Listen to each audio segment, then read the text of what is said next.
जय माता दी मित्रों, देखिए आज के वीडियो में एक सुंदर किताब देखने वाले हैं जिसका नाम है दश महाविद्या। गीता प्रेस से किताब ये पब्लिश होती है। कोड है इसका 1278। तो इस प्रकार से एक पूरा A4 साइज़ की एक किताब है और मोटाई देखिए कुछ इस प्रकार से इतनी मोटाई है इस किताब की। काफ़ी अच्छी जानकारी आपको इसमें मिल जाती है। और ये है इसका बैक कवर, जहाँ पे एक और किताब के विषय में कुछ जानकारी दी गई है प्रमुख देवियों नाम से। वो भी इसी प्रकार से किताब ये मिलेगी आपको। ये जो किताब है इसका मूल्य यहाँ है लिखा हुआ 20 रुपये की मात्र एक किताब है और संवत 2077 का ये मूल्य है। 5000 प्रतिलिपियाँ उस टाइम तक छपी थी और 2,47,000 तक 2077 तक छप चुकी थी इसकी प्रतिलिपियाँ। तो इस प्रकार से ये किताब का विवरण है और अंदर देखते हैं क्या विशेष इस किताब में आपको मिलने वाला है। पूरा है फ़ोटो पेपर पे ये प्रिंटेड संस्करण। तो जो कुछ आप देख रहे हैं ये सब फ़ोटो पेपर पे है, नॉर्मल वाला ये नहीं है। तो देखिए सबसे पहले यहाँ पे एक है चित्र और यहाँ पे है पूरा विवरण। तो जिस प्रकार से टाइटल है 10 महाविद्या, तो 10 जो है माता रानी के यहाँ पे स्वरूप हैं और पूरा आपको विवरण मिलेगा इस पेज पे और फोटो सामने यहाँ पे प्रिंटेड रहेगा। पूरी फोटो पेपर पे प्रिंटेड एक किताब है। यहाँ देखिए माता रानी का एक स्वरूप है जो कि काली नाम से यहाँ पे हम सब जानते हैं।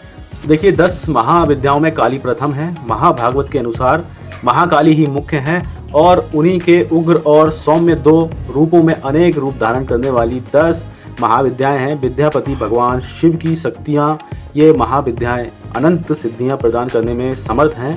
दार्शनिक दृष्टि से भी काल तत्व की प्रधानता सर्वोपरि है, इसलिए महाकाली या काली ही समस्त विद्याओं की आदि हैं, अर्थात उनकी विद्यामय विभूतियां ही महाविद्याएं हैं। ऐसा लगता है कि महाकाल की प्रियतमा काली ही अपने दक्षिण और वाम रूपों में 10 महाविद्याओं के नाम से विख्यात हुई। बृहनील तंत्र में कहा गया है कि रक्त और कृष्ण भेद से काली ही 2 रूपों में अधिष्ठित हैं। कृष्णा का नाम दक्षिणा और रक्त वर्णा का नाम सुंदरी है। तो इस प्रकार से देखिए एक पैराग्राफ मैं आपको पढ़ के सुनाता हूँ, अगर ज़्यादा सुनाऊंगा तो वीडियो काफ़ी लंबा होता है। ये स्वरूप था माता का काली रूप का और दूसरा आप देखते हैं यहाँ पे माता का स्वरूप जो कि यहाँ पे छापा है, देखिए तारा नाम से। तो माता तारा का यहाँ पे एक चित्र छापा गया है। इस प्रकार से ये स्वरूप का दर्शन हो रहा है माता तारा और इनके विषय में यहाँ पे पढ़ते हैं। तो देखिए इस स्वरूप के विषय में यहाँ पे छापा गया है। भगवती काली को ही नील रूपा होने के कारण तारा भी कहा गया है। वचनांतर से तारा नाम का रहस्य ये भी है कि ये सर्वथा मोक्ष देने वाली, तारने वाली हैं, इसलिए इन्हें तारा कहा जाता है। महाविद्याओं में द्वितीय स्थान पर परिगणित हैं। अनायास ही वाक शक्ति प्रदान करने में समर्थ हैं, इसलिए इन्हें नील सरस्वती भी कहते हैं। भयंकर विपत्तियों से भक्तों की रक्षा करती हैं, इसलिए उग्र तारा हैं।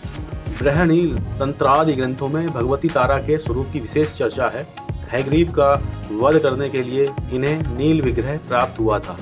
ये सब रूप शिव पर प्रत्यालीन मुद्रा में आरूढ़ हैं। भगवती तारा नील वर्ण वाली, नील कमलों के समान, 3 नेत्रों वाली तथा हाथों में कैंची, कपाल, कमल और खड़ग धारण करने वाली हैं।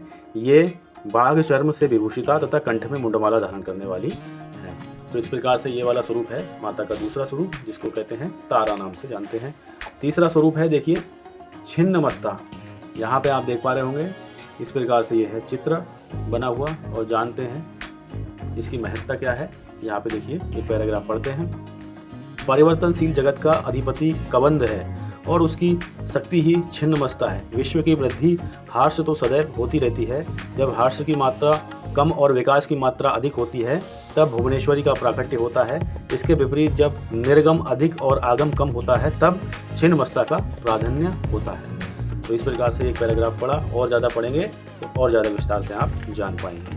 तो अब देखते हैं चौथे स्वरूप के लिए, जो कि है षोडशी। ये स्वरूप है माता का और इस प्रकार से इस स्वरूप के दर्शन प्राप्त होते हैं। पढ़ते हैं यहाँ पे इस स्वरूप के विषय में। षोडशी महेश्वरी शक्ति की सबसे मनोहर श्री विग्रह वाली सिद्ध देवी हैं। महाविद्याओं में इनका चौथा स्थान है। 16 अक्षरों के मंत्र वाली इन देवी की अंग कांति उदयमान सर्वमंडल की आभा की भांति है। इनकी 4 भुजाएं एवं 3 नेत्र हैं। ये शांत मुद्रा में लेटे हुए सदाशिव पर स्थित कमल के आसन पर आसीन हैं। इनके चारों हाथों में क्रमशः पास, अंकुश, धनुष और बाण सुशोभित हैं। वर देने के लिए सदा सर्वदा तत्पर भगवती का श्री विग्रह सौम्य और हृदय दया से अपूरित है। जो इनका आश्रय ग्रहण कर लेते हैं उनमें और ईश्वर में कोई भेद नहीं रह जाता है। वस्तुतः इनकी महिमा अवर्णनीय है। संसार के समस्त मंत्र तंत्र इनकी आराधना करते हैं। वेद भी इनका वर्णन करने में असमर्थ हैं। भक्तों को ये प्रसन्न होकर सब कुछ दे देती हैं। अभीष्ट तो सीमित अर्थवास्य है। तो इस प्रकार से माता षोडशी का ये वाला चित्र और संक्षिप्त में जानकारी हमने एक पैराग्राफ में जानी। अब 5वें स्वरूप में आते हैं माता के। तो ये है 5वां स्वरूप और इस प्रकार से देखिए सुंदर दर्शन यहाँ पे प्राप्त हो रहे हैं। तो 10 महाविद्याओं में ये माता का है 5वां स्वरूप। और ये कौन सा स्वरूप है यहाँ पे देखिए लिखा गया है भुवनेश्वरी। तो पढ़ते हैं इनके विषय में। देखिए एक पैराग्राफ, देवी भागवत में वर्णित मणिद्वीप की अधिष्ठात्री देवी, हलेखा हीम मंत्र की स्वरूपा शक्ति और सृष्टि क्रम में महालक्ष्मी स्वरूपा आदि शक्ति भगवती भुवनेश्वरी भगवान शिव के समस्त लीला विलास की सहचरी हैं। जगदम्बा भुवनेश्वरी का स्वरूप सौम्य और अंग कांति अरुण है। भक्तों को अभय और समस्त सिद्धियां प्रदान करना इनका स्वाभाविक गुण है। 10 महाविद्याओं में ये 5वें स्थान पर परिगणित है। देवी पुराण के अनुसार मूल प्रकृति का दूसरा नाम ही भुवनेश्वरी है। ईश्वर रात्रि में जब ईश्वर के जगदूप व्यवहार का लोप हो जाता है उस समय केवल ब्रह्म अपनी अव्यक्त प्रकृति के साथ शेष रहता है, तब ईश्वर रात्रि की अधिष्ठात्री देवी भुवनेश्वरी कहलाती हैं। अंकुश और पाश इनके मुख्य आयुध हैं।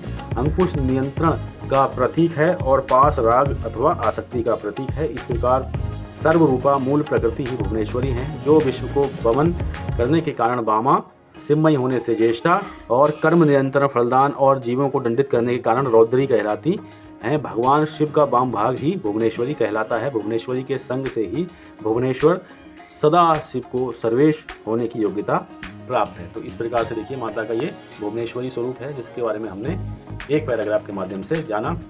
अब देखिए माता रानी के छठे स्वरूप के दर्शन करते हैं। देखिए एक सुंदर सा यहाँ पे स्वरूप माता रानी के इस स्वरूप का है और देखते हैं ये कौन सा स्वरूप है। तो देखिए यहाँ पे वर्णित है त्रिपुर भैरवी। तो त्रिपुर भैरवी पढ़ते हैं यहाँ पे इस स्वरूप के बारे में। क्षयमान विश्व के अधिष्ठान दक्षिणामूर्ति काल भैरव हैं। उनकी शक्ति ही त्रिपुर भैरवी हैं।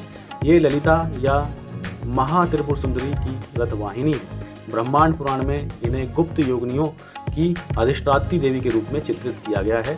मत्स्य पुराण में इनके त्रिपुर भैरवी, कोलेश भैरवी, रुद्र भैरवी, चैतन्य भैरवी तथा नित्य भैरवी आदि रूपों का वर्ण प्राप्त होता है। इंद्रियों पर विजय और सर्वत्र उत्कर्ष की प्राप्ति हेतु त्रिपुर भैरवी की उपासना का वर्ण शास्त्रों में मिलता है। महाविद्याओं में इनका छठा स्थान है। त्रिपुर भैरवी का मुख्य उपयोग घोर कर्म में होता है। तो इस प्रकार से ये माता का छठा स्वरूप है, जिसको कहते हैं त्रिपुर भैरवी। अब देखिए 7वें स्वरूप को जानते हैं, जो कि 10 महाविद्याओं में आता है। ये माता का है 7वां स्वरूप। देखिए कुछ इस प्रकार से यहाँ पे प्रिंट किया गया है। तो ये प्रिंट किया है BK मित्रा जी ने, ये गीता प्रेस से बनाया है वहाँ पे, और इस प्रकार से चित्रण किया है माता रानी के इस स्वरूप का, जहाँ पे 2 कौवे यहाँ पे एक ध्वजा पे हैं और एक रथ के ऊपर विराजमान है। तो इस अनोखे स्वरूप को पढ़ते हैं, क्या है इस विशेष स्वरूप में। तो ये देखिए यहाँ पे धूमावती नाम से माता का ये स्वरूप है। धूमावती देवी महाविद्याओं में 7वें स्थान पर परिगणित हैं। इनके संदर्भ में कथा आती है कि एक बार भगवती पार्वती भगवान शिव के साथ कैलाश पर्वत पर बैठी हुई थी। उन्होंने महादेव जी से अपनी सुधा का निवारण करने का निवेदन किया। कई बार मांगने पर भी जब भगवान शिव ने उस ओर ध्यान नहीं दिया, तब उन्होंने महादेव जी को ही उठाकर निगल लिया। उनके शरीर से धूम राशि निकली। शिव जी ने उस समय पार्वती जी से कहा कि आपकी सुंदर मूर्ति धुएं से ढक जाने के कारण धूमावती या धूम्र कही जाएगी। धूमावती महाशक्ति अकेली हैं तथा स्वयं नियंत्रिका है। इसका कोई स्वामी नहीं है, इसलिए इसे विधवा कहा गया है। दुर्गा सप्तशती के अनुसार इन्होंने ही प्रतिज्ञा की थी कि जो मुझे युद्ध में जीत लेगा तथा मेरा गर्व दूर कर देगा, वही मेरा पति होगा। ऐसा कभी नहीं हुआ, अतः यह कुमारी हैं। ये धन या पति रहित हैं अथवा अपने पति महादेव को निकल जाने के कारण विधवा हैं। तो इस प्रकार से यहाँ पे ये छापा गया है धूमावती नाम से माता के छठे स्वरूप के विषय में। और देखते हैं 8वें स्वरूप के विषय में क्या वर्णन मिल जाता है। तो ये है देखिए चित्र 8वें स्वरूप का, तो इस प्रकार से प्रिंटेड है। और पढ़ते हैं 8वें स्वरूप के लिए क्या छापा है यहाँ पे। तो देखिए वर्ण यहाँ पे मिलता है इस किताब में बगलामुखी नाम से 8वें स्वरूप का।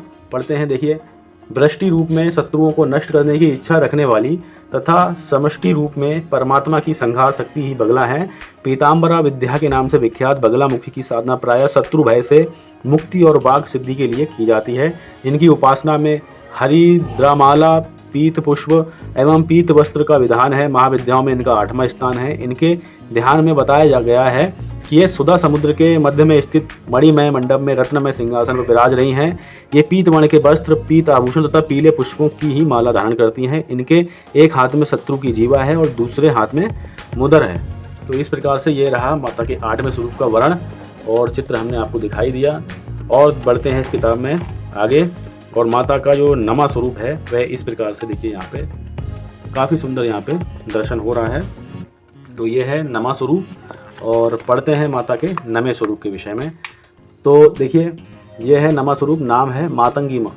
तो मातंगी माता हैं ये, मतंग शिव का नाम है और इनकी शक्ति हैं मातंगी। मातंगी के ध्यान में बताया गया है कि ये श्याम वर्णा है और चंद्रमा को मस्तक पर धारण किए हुए हैं।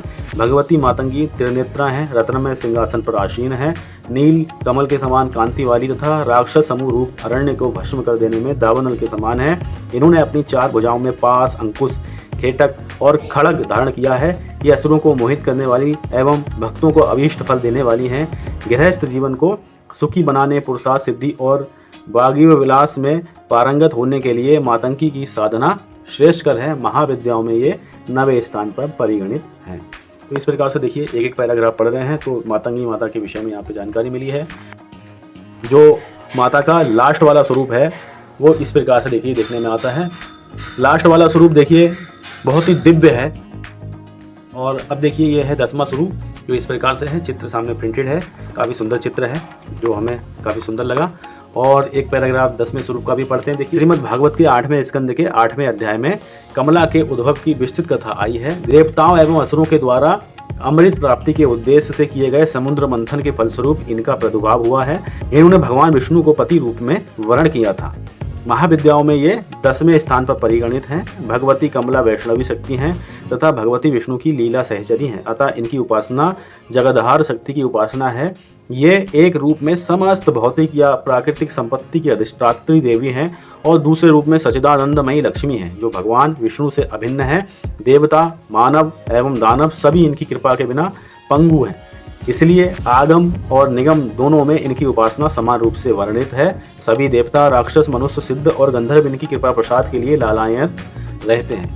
तो देखिए माता ये लक्ष्मी जी का स्वरूप है जिस प्रकार से पढ़ने में आ रहा है, कमला नाम से 10 महाविद्याओं में ये लास्ट वाला स्वरूप है, 10वां स्वरूप, जो इस प्रकार से सुंदर दर्शन प्राप्त हो रहे हैं। तो वाकई ये बहुत ही ज़्यादा सुंदर दिव्य दर्शन है जो हमें काफ़ी ज़्यादा सुंदर लगे और हमारे अनुरूप बिल्कुल ही ठीक हैं, क्योंकि जो माता के थोड़े इस तरह के स्वरूप हैं ये कोई अगर पुत्र जो है वो देखना पसंद नहीं करेगा, क्योंकि माता का प्यार ही एक मनुष्य चाहता है, ना कि क्रोध भरी माता आप ना देखना पसंद करेंगे। तो इस प्रकार से हमने देखे माता के 10 स्वरूप इस किताब में। और लास्ट में आप एक चित्र यहाँ पे छापा गया है और ये है मुंडमाला तंत्रोक्त महाविद्या स्तोत्र नाम से। यहाँ पे पूरा का पूरा संस्कृत में आपको प्रिंटेड मिल जाता है और ये है यहाँ पे फोटो माता का और यहाँ पे आके होती है इस पुस्तक की समाप्ति। तो इस प्रकार से अगर पृष्ठ एक बार हम आपको बताएं तो पृष्ठ यहाँ पे प्रिंट किए गए हैं 23। तो 23 पृष्ठ हैं इस किताब में और सभी की सभी फोटो प्रिंटेड हैं और 20 रुपये मात्र इस किताब का मूल्य है। तो काफ़ी सुंदर ये किताब हमको लगी। तो मित्रों मिलते हैं और किसी ज्ञानवर्धक वीडियो के साथ में। ख्याल रखिएगा अपना। एक बार प्रेम से बोलेंगे जय माता दी।